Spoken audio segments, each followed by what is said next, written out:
Bonjour tout le monde, bienvenue au Bracket Show. Bonjour Bruno. Bonjour Rick, ça va bien? Ça va très bien toi? Oui, merci.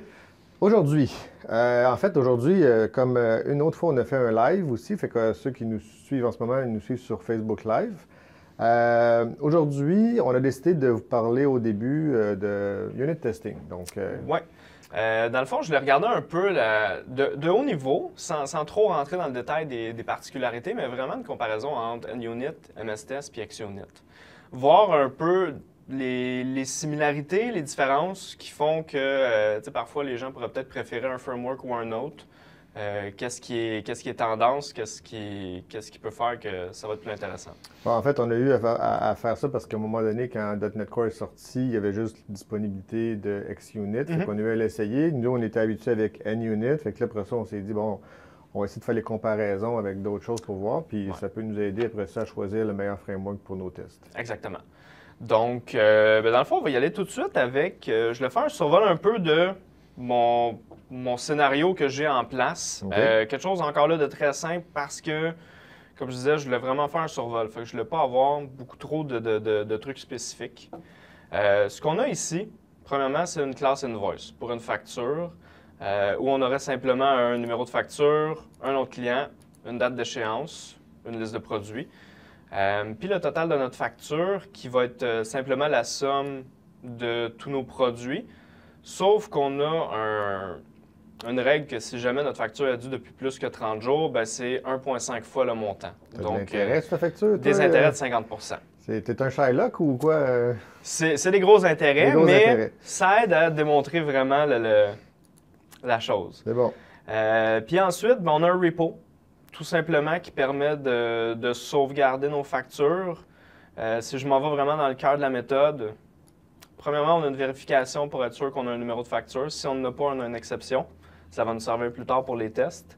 On a un événement qui est lancé avant la sauvegarde. Comme ça nous laisse, si on va voir le event argument ici, on a une propriété cancel dedans qui nous permet de canceller pour faire que si jamais ça a été cancellé, ben on ne sauvegarde pas.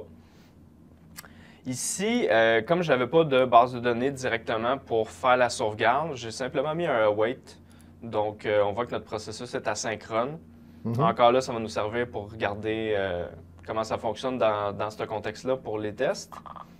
Et par la suite, un événement au save qui nous confirme que ça a été sauvegardé. Moi, je return true pour la méthode tout simplement, mais on pourrait assumer que dans certains cas, ça ne marcherait pas. Mais pour les tests, ça retourne toujours true. Donc, ça fait le tour de ce qu'on a pour notre setup de ce qui est en place. Prochaine étape, on va aller voir un peu les tests de notre invoice. Qu'est-ce qu'on a là-dessus? OK, c'est bon. Donc là, on a vu ton scénario, grosso modo, un invoice avec quelques règles d'affaires, des validations, des règles d'intérêt, puis tout ça. Là, on va aller voir un petit peu plus en détail, c'est quoi les tests que tu vas faire associés à ça. On va commencer par un framework de test, on va commencer par NUnit. NUnit, exactement. Donc, on va commencer avec ça. Donc, on va aller ouvrir ça. Évidemment, j'avais déjà préparé mes tests parce que je voulais voir le survol de la chose. Si on parle juste au niveau de naming, pas convention, mais attribut à utiliser pour NUnit, on a toujours notre test fixture ici. On va avoir notre setup, qui est ce qui est roulé avant chaque test. Pour nos tests, là, évidemment, je suis très haut niveau, là, mais on a la notation test. Ça nous permet, par exemple, ici, là, je teste que le prix sur une nouvelle facture devrait toujours être à 0. Là, on va tomber dans un peu plus les choses, peut-être les gens sont moins habitués à faire. C'est des tests paramétrés. OK. Donc, on voit par exemple ici une théorie qui est au niveau d'un unit. Donc ça, la notation théorie sur une méthode de test, ça veut dire qu'on va y passer des arguments pour pouvoir faire tester différentes théories, donc différents scénarios, Différents cas qui devraient... C'est une théorie. Dans le fond, l'idée, c'est ça, c'est qu'on se dit, avec ces données-là, normalement, ça devrait toujours marcher. OK. Donc, c'est un peu plus l'idée versus un test que c'est vraiment selon certaines conditions de données très précises que ça fonctionne. Donc, on voit ici comment la théorie fonctionne au niveau d'un unit. C'est qu'on reçoit, par exemple, ici, le prix de l'item en paramètres. OK. Moi, j'ai fait que quand on ajoute un produit avec ce prix-là, uniquement un seul, le total de la facture devrait être ce prix-là, puisque notre date d'échéance, c'est la date d'aujourd'hui. OK. Donc, Mais d'où viennent les informations de l'item price qu'on passe? on remonte juste en haut ici. On a un array de décimales qui contient des valeurs, qui doit être préfixé de l'attribut DataPointSource. Une chose que je trouve peut-être un peu spéciale, si on peut dire, avec comment ça fonctionne dans Unit, c'est que lui, automatiquement, vu que j'ai un paramètre décimal et que mon array ici a le DataPointSource, il sait magiquement qu'il doit aller chercher ça là. OK. Y a-t-il une façon de le faire? Il doit y avoir une façon de le faire par d'être plus spécifique sur la source? Il y a moyen d'avoir un objet plus spécifique. Moi, je l'ai plus expérimenté dans le cas de données un peu plus complexes. Mais sinon, c'est un peu par rapport au fait que c'est le même type que lui, il associe le data à utiliser, qui peut amener à l'utiliser à plusieurs endroits. OK. Ça, on va le voir un petit peu plus bas. Comme par exemple ici, juste pour les bienfaits du test, j'ai mis un montant d'item à moins 5 $. On pourrait se dire c'est par exemple un retour, si on veut voir un contexte réel. OK.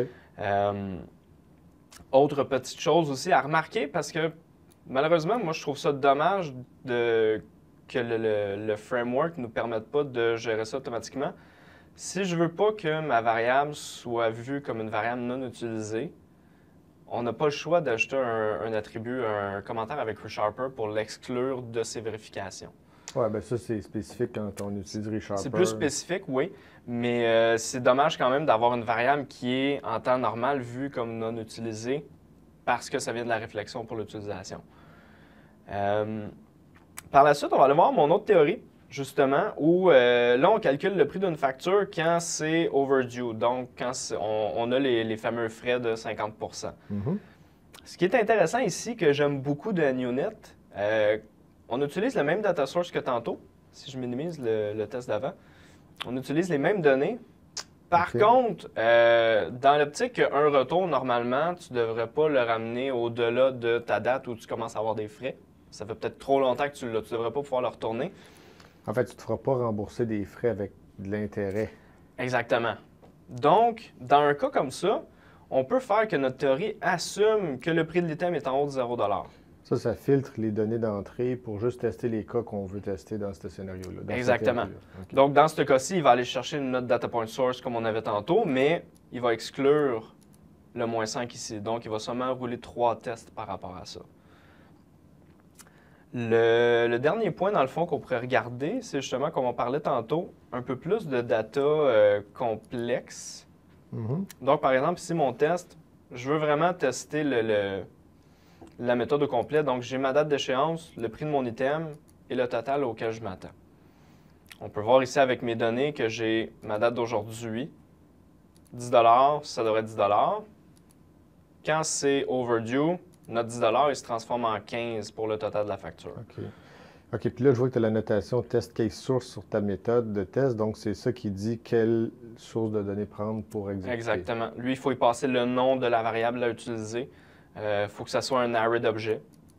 On est un peu forcé là-dessus, mais c'est ça qui permet qu'automatiquement, il va aller chercher les données, puis il va rouler, dans ce cas-ci, 2 tests différents avec ça.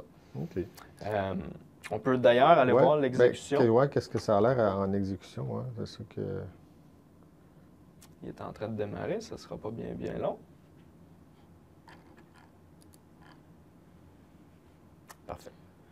Donc là, tu as le invoice test qui roule. Oui. Donc là, ce qu'on peut voir qui est intéressant dans le fond, Agrandir un petit peu peut-être. On va agrandir ça ici, c'est que nos tests qui recevaient des paramètres, il les découpe comme étant plusieurs tests. OK, fait qu'il nous a généré comme des sous-tests avec chacune des valeurs. Fait que là, on voit très bien que le test de moins 5 est là, le test de 10, le test de 15. Exactement. Puis on voit dans le cas du overdue, comme on parlait tantôt, ce qui est intéressant, c'est qu'il nous montre vraiment qu'il y a un test, il y a une donnée qui aurait dû être testée selon l'environnement normal, mais à cause du assume, il a été ignoré. Il ne nous l'a pas fait disparaître de la liste. Donc ça permet quand même de voir si jamais il y a certains cas qu'on pensait qu'ils rentraient dans nos tests, mais qui ne rentrent pas, ça serait exposé de ce côté-ci. OK, c'est intéressant. Puis ton autre test, c'est pas grave. L'autre test, ouais. L'autre test, c'était Non, c'est vraiment pas celui-là. le plus standard. Celui avec... C'est un simple test normal. Lui, Non, je pensais plus au test que tu as fait avec celui-là. Ici, on n'a pas celui-là, regardé. on peut y retourner. Parce que j'imagine que ça, c'est ton premier test en haut, le premier. Ouais, exactement. Fait que lui aussi, il t'a fait un découpage Lui avec aussi, les puis scénarios. vraiment, il nous montre Les arguments qui ont été tous les passés. arguments qui ont été passés.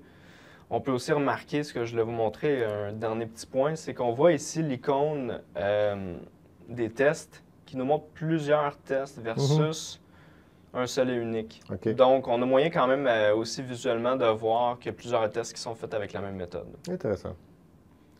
Donc, maintenant qu'on a vu le scénario de test avec MS Test, pas avec MS Test, avec NUnit, là, on va aller voir les comparatifs, les différences avec MS Test et XUnit. Exactement. Donc là, il faut garder en tête les tests qu'on vient de voir. C'est vraiment le même scénario que j'ai fait avec MS Test, avec XUnit. On va commencer avec MS Test. MS Test qui vient normalement avec Visual Studio. Si Avec vous avez Visual pas d'autres Studio. frameworks, c'est ça que vous avez. Oui, exactement. Aspect intéressant qu'on peut dire rapidement avec MS Test, c'est le fait que si on est sur, par exemple, TFS Online, Visual Studio Team Services, Oui. c'est directement intégré. OK. Donc, un petit avantage quand même là-dessus. Au niveau de la nomenclature, légèrement différent. Ici, au lieu d'un fixture, c'est un test class. Notre setup est un test initialize. Puis les tests, c'est des test méthodes. OK. Donc, très, très sommaire là-dessus. Fait qu'on va passer un peu plus dans les différences Ouais. au niveau des tests paramétrés. Oui. Donc, on revoit ici le test qu'on avait tantôt, qu'au niveau d'Unit, on recevait un array de décimales. Ici, c'est vraiment des rows, des data rows séparés qu'on va mettre à une data test method. Donc, dans ton autre scénario, tu disais que c'était un peu bizarre d'avoir, mettons, juste comme un array puis qui était passé à plusieurs tests. Là, c'est chaque test doit déclarer son data. Là, c'est plus spécifique. Plus spécifique. Chose qui m'interpelle peut-être un petit peu plus là-dessus. Justement, on peut voir en dessous que ma test méthode, que je ne voulais pas recevoir le -5 parce que quand c'est overdue, on n'a pas de retour sur nos produits, ben j'ai simplement pas mis le -5. Donc là-dessus, un petit peu plus clean. J'imagine, là, bon, c'est des tests triviales un peu, mais un des scénarios que tu pourrais tester là-dedans, genre, c'est tu pourrais, au lieu de mettre des valeurs fixes, tu pourrais dire int.maxValue puis int.minValue pour aller chercher les colimites, par exemple, facilement. Les frontières, oui, ça on pourrait. Subtilité, par contre, là, c'est vraiment dans le cas, moi, du fait que j'avais des décimales, mais malheureusement, avec le data rouge, on ne peut pas passer un décimal en paramètre. Là, il ne me flague pas automatiquement comme erreur, mais... Ah oui, en fait, on l'a ici. Il a fallu que je le passe en int, puis que je le convertisse au niveau de ma méthode de test. Donc, il y a certains types parfois comme ça qui causent problème. C'est en fait d'ailleurs ce qui m'a amené à tous mes tests paramétrés avec les objets plus complexes, avec les dates, parce qu'un datetime, c'est pas reconnu comme un objet qui peut être passé dans ces tests-là, vu que c'est pas une valeur constante. OK. C'est un objet, ouais, OK, c'est comme plus un objet. Donc, on peut même pas, à la limite, se déclarer une variable qu'on va passer directement dans, faut que ce soit dans des notre constantes. paramètre. Exactement. OK. Là, on arrive à la... on peut dire la mauvaise nouvelle dans l'histoire. J'ai tenté de faire un test paramétrable OK, avec MSS, les... Ouais. Malheureusement, la seule manière que j'ai vu concrètement que Microsoft supportait ça avec leur framework, c'est de spécifier un data source qui est en fait, par exemple, une référence à un fichier SDF pour une SQL Server Compact Database, OK. Fait que qui, là, elle, contient des rows. Fait que là, ça éloigne les données du test, fait que c'est un peu plus complexe. Ce que je trouvais un peu plus complexe à setuper, un peu plus obscur. J'ai trouvé un package sur NuGet qui permet un hack pour pouvoir spécifier des arrays à l'intérieur de notre classe pour spécifier notre data de test. Par contre, moi, dans mon environnement, je n'ai pas pu l'utiliser parce que c'était pas compatible vraiment avec .NET Core, qui est sur la base sur laquelle j'ai fait mon projet. OK. Fait que c'est une petite limitation C'est là-dessus. peut-être une limitation de .NET Core parce que je sais qu'avec .NET normal, le framework, il y a moyen de faire des data sources embeddées probablement, mais là, il y a peut-être des limitations de .NET Il y avait Core peut-être encore. ça. Mais c'est quand même quelque chose que moi, je me serais attendu à pouvoir le faire fonctionner aussi rapidement peut-être que ce que j'ai vu avec NUnit. Fait que c'est moins facile. Exactement. Donc là, si on va voir avec XUnit. XUnit, qui est un peu un joueur un peu plus récent que les autres, je dirais, qui a été fondé en fait, pour les gens qui ne connaissent pas XUnit, ça a été parti par du monde de NUnit, qui était tanné de certaines choses, donc ils sont allés de leur côté, ils ont fait ça. Première chose qu'on peut voir ici, pas d'attribut. Notre classe de test, c'est simplement une classe de test. OK. Notre setup qui est ici. Comment il fait pour trouver que c'est des tests? C'est parce qu'il y a des facts à l'intérieur? Je pense que c'est plus, oui, au niveau des attributs des méthodes. OK. Mais sur la classe, eux, ils considèrent que l'attribut n'est pas nécessaire. OK. Au même principe que pour le setup. Dans le fond, c'est carrément le constructeur de notre classe qui agit comme setup. Donc, lui, il va instancier une nouvelle instance de la classe à chaque test. Donc, il repasse par le setup automatiquement. OK. Par la suite, là, on voit vraiment une différence de naming. Au niveau d'XUnit, c'est vraiment la différence entre un fact, un fait, ce qui est dans le fond l'équivalent de nos tests, mais je trouve la signification du mot est un peu plus importante ici. C'est un fait, c'est comme ça que ça marche. Versus les théories, que là, on voyait quand même ça, c'était similaire à NUnit. Oui, puis il y a un mélange de unit et MS-test parce que là, tu as ton inline data directement associé à ton test. Exactement. Donc, on peut spécifier ici. Fait qu'on voit, comme tu disais, un peu la similarité d'avec MS-test là-dessus. Même principe pour ma théorie où je voulais pas passer le -5. Donc là-dessus, c'est pas mal similaire. Au niveau des objets plus complexes, en fait, des données plus complexes, comme je disais tantôt, principalement à cause du type date ou des types... du datetime. Ce que je trouvais un peu fastidieux, mais on peut le faire avec le member data. Par contre, il faut absolument que la variable statique qui va être utilisée dans notre test, de 1, soit publique. Qui n'est peut-être pas un gros problème en soi, mais je trouvais ça dommage d'exposer cette variable-là pour absolument rien. Et ça doit être automatiquement, on est obligé à ce que ce soit un IEnumerable d'array d'objets, dans lequel on va passer des object array avec tous nos paramètres. Donc, une petite différence là-dessus. Ça fonctionne quand même bien au final, mais c'est quand même... Ouais, c'est un petit peu moins, disons, clair qu'avec NUnit, mettons. Exactement. Puis, je reviens encore sur le point où j'ai dû rajouter une exception au niveau de ReSharper pour pas qu'il m'affiche la variable comme étant non utilisée. C'est trivial, mais moi, je trouvais ça quand même dommage que ça soit pas détecté là-dessus. Donc là, on a les 3 repos d'ouvert à l'écran en ce moment, donc ce que les repos des tests en fait. Puis là, tout ce que tu veux nous parler, c'est comment le class setup diffère d'un framework à l'autre. Il y avait des subtilités assez importantes. Quand même, oui. OK. Puis là, justement, d'ailleurs, au lieu de regarder vraiment classe par classe pour faire la comparaison, là, je vais plus regarder de manière transversale, comparer les classes setup entre les 3 pour qu'on voit directement les différences qui s'appliquent. Donc, premièrement, quand on parle de classe setup, pour ceux qui ne sauraient peut-être pas, on parle d'un setup qui va être fait au début de tous nos tests à l'intérieur de notre classe, versus le setup que lui est exécuté avant chaque test. Donc, ça, ce serait pour initialiser quelque chose qui serait un petit peu plus d'envergure à initialiser, qui serait long, puis que tu veux conserver comme pending pour tous les tests de la même classe, par exemple. Exactement. Dans mon cas, ce que j'ai fait, c'est que je me suis fait une nouvelle connexion à une base de données. Dans ce cas-ci, j'ai utilisé SQLite. Puis c'est ça, pour mes tests, je ne voudrais pas ouvrir, fermer, créer une connexion à toutes les fois. Donc là, je la veux au début de ma batch de tests, puis elle va me servir pour tous mes tests. OK. Donc, on peut voir ici, au niveau d'un unit, c'est un one-time setup. Puis là, c'est simplement, par exemple, ici, j'ai ma IDB connection qui est en variable privée.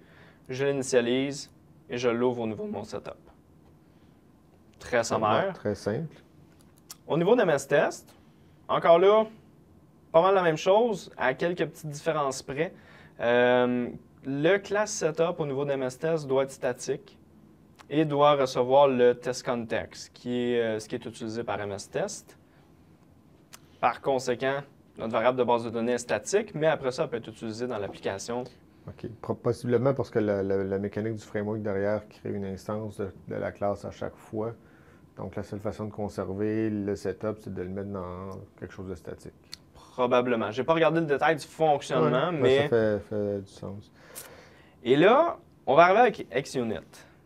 Là, si on regarde strictement au niveau de mon setup, on voit ici que je reçois un database fixture, qui est pas quelque chose qu'on s'attendrait à avoir vu par rapport aux deux autres tests qu'on avait avant. On peut voir aussi que mon repo, au lieu d'initialiser avec une database, je m'en vais chercher ma DB connection là-dessus. OK. Qu'est-ce qui se passe avec XUnit? On a l'implémentation d'une interface. Pour tout ce qu'on veut comme class setup, il faut implémenter l'interface iClassFixture en y passant une classe. Fait qu'on pourrait faire plusieurs, comme si on voulait setuper plusieurs objets, il faudrait y passer toutes ces interfaces. Il faudrait implémenter plusieurs iClassFixture. Okay. Les autres petites règles qu'on a avec ça aussi, c'est que par après, ce qu'on implémente ici, on doit le recevoir dans le constructeur et cette classe-là doit avoir un constructeur vide. Parce que lui, il ne faut pas qu'il y ait de l'injection pour... Parce que c'est lui qui l'a créé, en fait, pour nous la passer, donc il doit être capable de la créer en tout temps. Il doit être capable de la créer tout seul.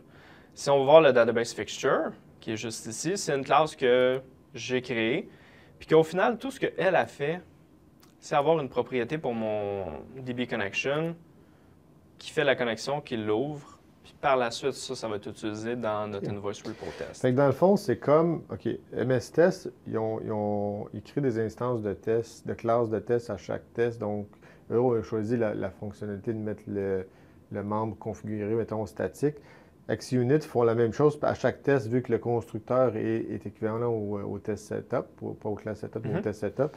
Eux, ils ont décidé d'externaliser dans un objet la config partagée à travers les tests. Donc, c'est pour ça que ça fonctionne comme ça, dans le fond. Ouais. Ce que je trouve... En fait, au début, quand j'ai vu ce fonctionnement-là, j'étais un peu échaudé à l'idée. Je trouve que ça rajoute un overhead de se créer une classe qui wrap les choses. Par contre, je vois quand même le côté pratique de ça où on sort ce qui fait pas partie de nos tests en soi parce que la connexion à base de données, c'est du bruit d'ouvrir ça au niveau de notre classe de test. Puis en même temps, là, c'est sûr que là, pour les besoins de la cause, tout est dans le même fichier, mais probablement que c'est quelque chose que tu voudrais peut-être partager à travers plusieurs classes de test. Fait que ça permet de la réutilisation, ce que les autres peut-être permettent moins. Exactement. Donc, c'est pour ça que... Pas là, c'est un moins, effectivement. À prime abord, je n'étais pas tout à fait chaud à l'idée. Je commence à m'y faire un peu plus. Puis j'aime l'idée, justement, qu'on peut implémenter plusieurs iClass fixtures de différents objets pour permettre de passer ça en paramètres. Cool. Donc, on a vu les classes setup et tout ça. Là, on va aller voir comment on peut tester des exceptions avec les différents frameworks. Cas qui est quand même assez fréquent qu'on aurait... En fait, oui, parce qu'on veut tester des cas d'exception dans certains scénarios, effectivement. Je pense qu'on peut avoir besoin de tester ça. Puis ça, il y a pas mal de différences entre les différents frameworks, j'imagine, ou si c'est... Quand même, oui. C'est surtout la syntaxe, mais on va la regarder. Donc, on revient ici, on est de retour avec NUnit. Ici, j'ai un test qui va vérifier que ça lance une exception quand on n'a pas de numéro de facture. Donc, on se rappelle, au début, on a vu que le numéro de facture devait être plus grand que 0. S'il n'y en a pas, ça trouve. On teste ça. Puis là, je vois que tu as utilisé deux façons différentes de faire l'assertion. Tu peux nous montrer la différence des deux? Je voulais comparer Fluent Assertions un peu avec les assertions de base que les frameworks de test utilisent. Pourquoi? Parce que c'est un package qu'on utilise souvent, même dans la majorité de nos épisodes, on l'utilise. Donc, je trouvais intéressant la comparaison. Je trouve que ça améliore beaucoup la lecture des tests. Puis ça s'applique à travers tous les frameworks de test. C'est pas associé à un framework de test. Fait que c'est vraiment... Exactement. Sauf peut-être dans ce cas-ci. Oui, je vois ça, là. Là, on se rappelle que notre fonction qui faisait la sauvegarde de la facture était asynchrone. Donc, si on regarde avec NUnit, c'est tellement simple, tellement merveilleux. Assert throws async, notre exception. Puis, via une action qu'on passe en paramètre, on fait l'appel. OK. Super lisible, super simple. Ouais. Malheureusement, Fluent n'est pas là encore de ce côté-là. Parce que lui, si on faisait à peu près un truc similaire pour vérifier avec son throws exception, comme la tâche asynchrone va wrapper ça dans un aggregate exception, il ne va pas passer. OK. Donc, lui, il voit ça comme s'il n'y avait pas eu d'exception. Mhm.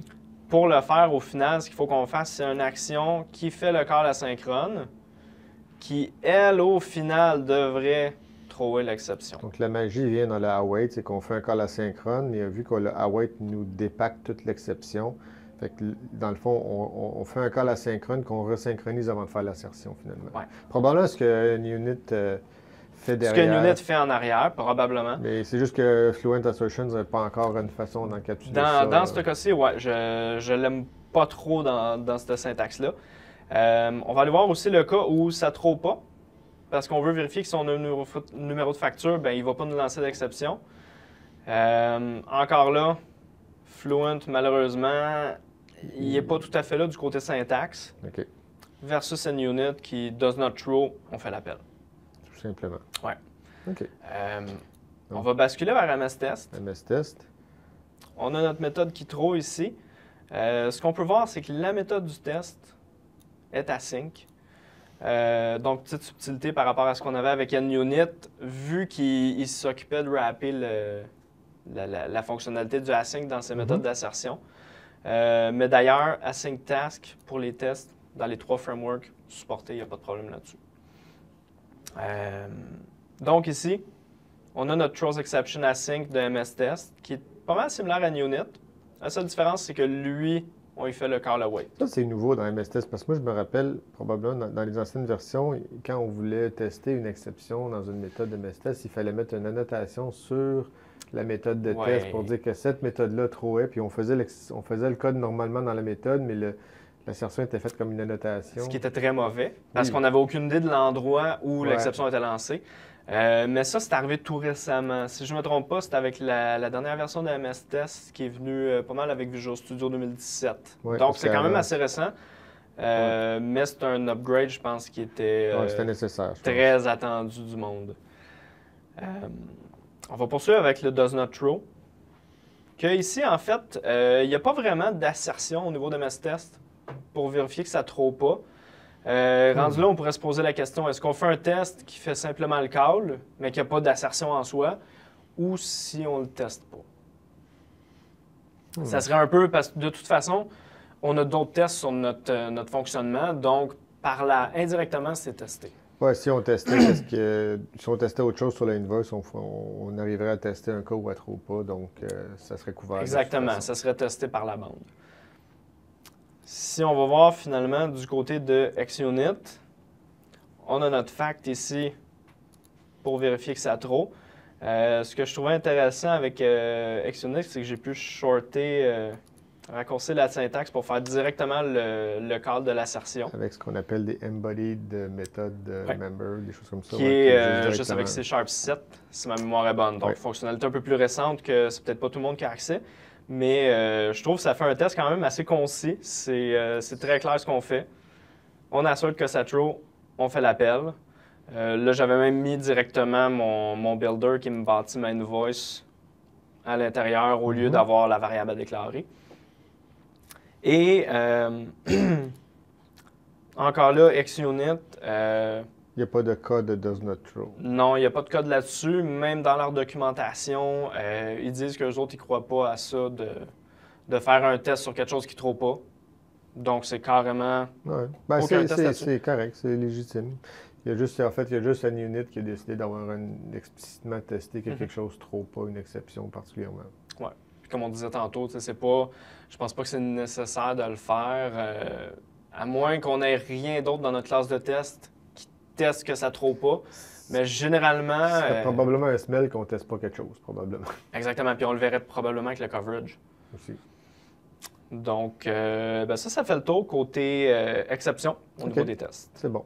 Donc là, après avoir vu les exceptions, on va regarder un peu comment on va tester les events, parce que c'est des choses qu'on a besoin de tester dans nos classes. Des fois, c'est un peu difficile, normalement, à tester ça. C'est pas quelque Ouais. chose qui est trivial. Là, Normalement, on voudrait pas tester le comportement qu'on a rajouté via un delegate sur notre événement, mais on voudrait, par exemple, vérifier qu'il a bel et bien été appelé au moment où il est supposé. OK. Donc, dans ce cas-ci, si on se rappelle ce qu'on avait vu au niveau de notre repo, avant la sauvegarde, il y a un événement qui est lancé before saving pour qu'on puisse potentiellement canceller, puis un événement qui est appelé après. OK. Donc là, ici, j'ai mon test avec NUnit pour vérifier que mon before saving il a été lancé. Comment je l'ai fait pour pouvoir le monitorer? Je me suis simplement fait une variable booléenne que j'ai ajoutée au delegate de mon événement qui l'affecte à true. Donc, moi, par la suite, une fois que mon appel est fait, je m'attends, soit ici avec Fluent ou avec NUnit, que ce soit true. Donc ça, moi je sais que j'ai déjà vu dans Fluent Assertions des choses. Je pense que là, toi, tu es en train de tester dans .NET Core. Ouais. Mais ce que j'ai trouvé sur Internet, puis on a cherché ça un peu, c'est que il y a une façon avec Fluent de faire le monitoring des événements, puis de trouver qu'est-ce qui a été raisé dans le cas d'un événement de Fluent. Mais je pense que cette version-là, probablement pas supportée pour .NET Core. Fait que ceux qui utilisent .NET Framework, allez sur le site de Fluent Assertions, vous allez voir probablement d'autres façons de tester des événements faire que ça, plus facile que ça, ouais. Exactement. Donc ça, c'est pour NUnit, mais il y a quand même NUnit. Ce qu'il y a, si c'est la même chose, tu testes le booléen. Oui, on vérifie le booléen tout simplement. Ici, j'ai un autre test que, dans le fond, je vérifie qu'on n'a pas sauvegardé quand ça a été cancellé. Donc ici, j'ai simplement, là, on joue avec, mais mon before saving, j'ai forcé à ce qu'il fasse un cancel. Donc là, on peut imaginer que, par exemple, il y a quelque chose qui aurait vérifié le paiement, puis le paiement n'a pas passé. Donc, on cancelle la sauvegarde. Après ça, j'ai ma vérification sur l'événement save qui vient après la sauvegarde. Puis encore là, lui, c'est là que théoriquement, si ça allait bien, il devrait être affecté à true. Moi, je confirme qu'il est resté false parce qu'on a fait notre cancel. Donc là, on vérifie que notre cancel, au niveau de notre méthode de sauvegarde, elle fonctionne. Si on va voir côté MS Test, c'est pas mal similaire. Pour ne pas dire pareil, l'exception peut-être que c'est directement assert.isTrue versus la assert.dat de NUnit. OK. Puis l'inverse est la même chose aussi. Même chose au niveau de MS-Test pour ça. Fait que pas grosse différence là-dessus. Donc, après avoir vu comment tester des exceptions, une autre des choses qui est difficile à tester normalement dans les frameworks, c'est comment on teste des événements. En fait, c'est quoi la technique selon les différents frameworks, comment on fait pour tester voir comment on peut faire ça. Donc, on va commencer avec NUnit, comme on fait depuis tantôt. Ici, si on se rappelle tantôt, j'avais un événement qui était lancé avant la sauvegarde, en fait avant notre await qui était l'idée de faire la sauvegarde, pour si jamais on veut canceller la sauvegarde de la facture. Par exemple, si un paiement n'a pas passé, là, ça nous permet de lancer l'événement. Ce qu'on veut vérifier ici, c'est que l'événement il a bel et bien été lancé. Pour le faire, j'ai simplement fait une variable booléenne que je dis qu'il n'a pas encore été appelée. Je me branche sur l'événement, je l'affecte à true.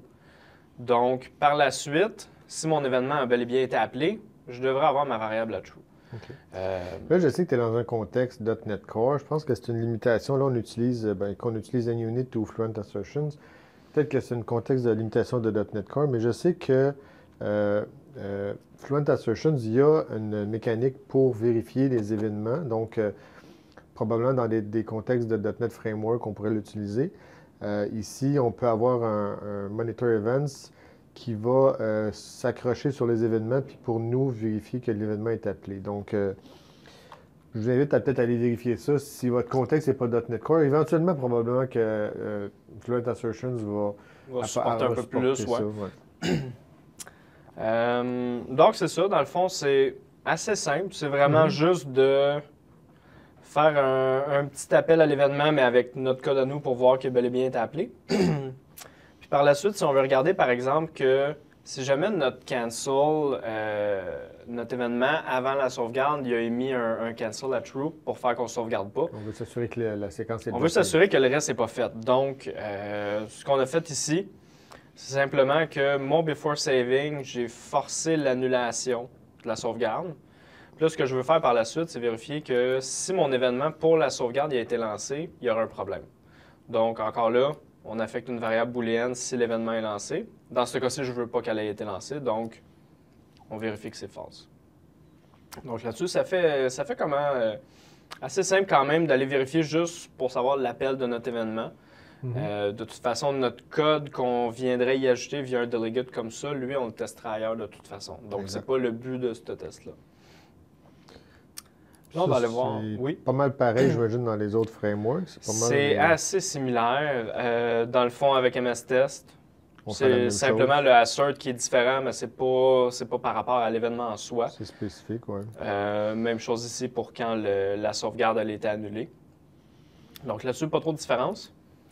Côté XUnit, je pense que c'est là que ça devient intéressant. C'est qu'ici, on a vraiment au niveau des assertions de XUnit, un raises async. OK. Donc là, déjà, qu'il supporte via le côté asynchrone. On aurait pu le faire si notre appel n'avait pas été asynchrone.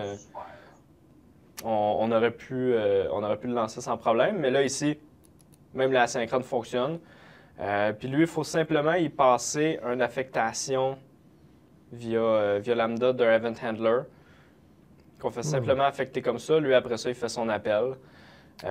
Lui, à l'interne, il doit se servir de ça Qui pour effectue- faire la même mécanique que nous, on a faite. Ouais, OK. Mais c'est directement... Fait que lui, il y a vraiment dans le langage du framework d'assertion une facilité pour le faire. Ce que je trouve c'est intéressant. sincèrement merveilleux. Puis au niveau de notre autre appel tantôt, ben là, lui, à ce moment-là, pour vérifier qu'un événement n'a pas été lancé, malheureusement, il n'y a pas la même simplicité. Mais là, on revient avec la même mécanique qu'on a utilisée pour les autres frameworks de test, donc avec une variable, Ouais. puis on teste. Puis on revient aussi à la question de est-ce qu'on veut, au même principe que ce qu'on parlait tantôt, est-ce qu'on veut vraiment tester que l'événement n'aurait pas été lancé si on a déjà des tests qui vérifient le fonctionnement standard? Parce que là, dans le fond, si ça n'a pas été cancellé, c'est le cours normal de l'exécution de la méthode. Mhm. On n'a peut-être pas besoin de faire un test précis pour ça. Ouais. Ben, dans ce cas-ci, tu veux tester qu'il a été cancellé, donc tu veux tester que la sauvegarde ne se fait pas. Fait que peut-être qu'il faut Oui. tester ça quand même. Effectivement. Mais, je comprends. OK. Donc, on a vu pas mal les différentes fonctionnalités des frameworks de test NUnit, MSTest, XUnit pour tester des exceptions, des événements, du async là-dedans. Des puis, théories. Des théories avec du data. Ton impression à toi, là, je pense que tu en as parlé un petit peu entre les techs, mais j'aimerais ça savoir comment tu te sens à travers ces différents frameworks-là. Qu'est-ce qui est Ouais. mieux, qu'est-ce qui est moins bon? Sincèrement, j'aurais de la misère à choisir vraiment un gagnant qui sort du lot des trois. Au final, la majorité supporte ce qu'on a besoin dans notre utilisation de tous les jours. Les trois sont robustes. On a MS-Test qui est quand même backé par Microsoft. NUnit qui est là depuis très longtemps, donc c'est quand même un choix bien établi dans la communauté. XUnit qui est relativement nouveau, qui a l'air d'avoir le vent dans les voiles. Puis il y a des facilités que peut-être que d'autres n'ont pas pour tester directement dans son framework des choses plus compliquées comme les asyncs, les Certaines choses comme ça. oui. Ça, il y a des avantages. J'aime bien aussi le fait qu'il brise un peu la mentalité du setup qui doit avoir un attribut. Les choses redondantes, les choses peut-être un peu d'overhead qui élimine. Donc, puis on le rappelle, ça a été démarré par des gens de NUnit. Donc, Ouais. les fondations sont là. Je pense que ce qui a peut-être relancé un élan à XUnit, c'est le fait que ça a été le premier framework qui a été adopté pour .NET Core. Fait que tous les gens qui migraient à .NET Core n'avaient pas le choix d'aller là. Fait que aujourd'hui, les autres frameworks sont de plus en plus supportés. Mais vu que ça a été le premier, les gens de .NET Core, ils disent, ben là, ils ont appris XUnit. Fait que ça y a peut-être donné de la visibilité qu'il n'y avait pas avant. Exactement. En fait. C'est là que je m'en allais justement. C'est le fait que on est rendu que par défaut, Visual Studio nous offre le template de XUnit. C'est pas NUnit, malgré sa popularité, il n'est pas installé par défaut avec Visual Studio. Mhm. Donc, on voit qu'il y a peut-être un Euh, quelque chose qui tente à pousser vers XUnit. Si on regarde les downloads côté de NuGet, qui est une statistique qui n'est pas nécessairement, faut pas s'y fier à 100%, mais ça reste que présentement, il y a plus de downloads qui vont aller se faire du côté d'XUnit que de NUnit. Oui, mais comme je dis, c'est probablement dû au fait que .NET Core est la nouvelle tendance montante, Ouais. puis qu'effectivement, donc chacun, mais moi je pense que dans tout ça, effectivement, tous ces frameworks-là, comme ce que j'ai vu aujourd'hui, s'équivalent, puis je pense que c'est de choisir celui avec lequel on est confortable, puis d'investir dans ça pour notre développement. Je pense pas qu'il y en a un qui va mourir demain matin, qui Non, va être abandonné. ça devrait pas. Puis ça va être toujours selon le contexte. Essayez-les. Je pense que c'est peut-être la manière la plus simple aussi. Comme on parlait au tout début, MS-Test qui fonctionne facilement avec Visual Studio Team Services. Donc, certaines choses à considérer, mais de partout, les trois peuvent faire un très bon travail de ce côté-là. Ben, merci Bruno. Merci pour Merci à toi. cette comparaison des différents frameworks de test. On vous invite à vous abonner à notre chaîne YouTube comme à l'habitude, partager tout ce que vous pouvez partager sur YouTube aussi, sur vos réseaux sociaux.